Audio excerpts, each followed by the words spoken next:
Hello everyone, Spectrum here, and today's video is about Ancus Marcius, the fourth king of Rome and the last Roman, if you will, king of Rome, as the three remaining kings succeeding him were all Etruscan. Now, with the death of Tullus Hostilius, Rome went through a short interrex period until Ancus Marcius was elected as the next king of Rome.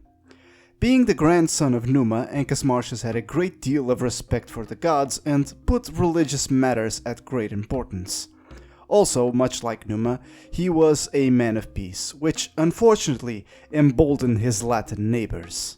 So they made an incursion into Roman lands and replied in rather rude fashion when the Romans sent an emissary seeking restitution for the damage. And thus, Ancus Marcius declared war on the Latins. This Latin war makes the bulk of what is known of Ancus Marcius's reign, as little else is described of him. Ancus first conquered the Latin city of Politorium, nearby Lavinium, by force. Its citizens were allowed to settle in the Aventine Hill, leaving the city deserted. When the other Latins occupied the city, Ancus Marcius took the town again and destroyed it. The Latin city of Medulia suffered the same fate, ending the war against the Latins. As for the city of Rome itself, Ancus Marcius incorporated the Janiculum hill into the city, connecting it with a bridge. What Ancus Marcius may very well be most famous for, however, is in the foundation of the port of Ostia. Salt pits were built around it. Ancus also surely had military successes against Veii, as Livy writes that the Maesi forest was taken from them during his reign. So Ancus Marcius's reign is, essentially, a period of expansion for the Roman kingdom. Now, Roman domains extended to the sea, and the territory under firm Roman control won't be changing too much for a while. This is not necessarily what is written about the history of Rome, as even the next king, Lucius Tarquinius Priscus, is credited with military success, as are following kings, but really Rome and Ostia are to be the quote-unquote mainstays of Roman territory for a long time.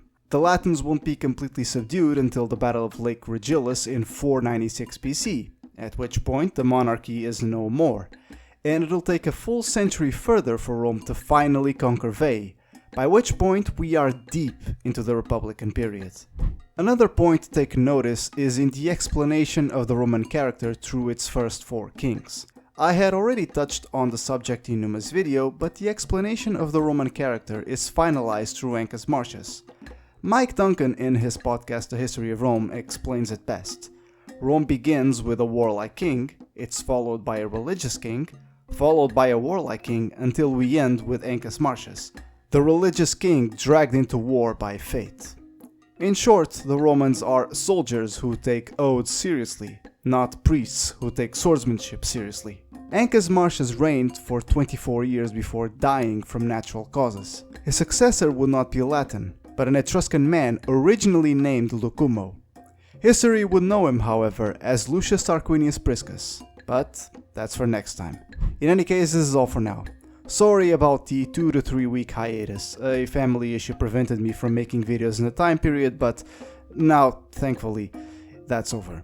We are back to the regular program and you'll keep seeing once again a video every week. This was Spectrum and I'll see you soon.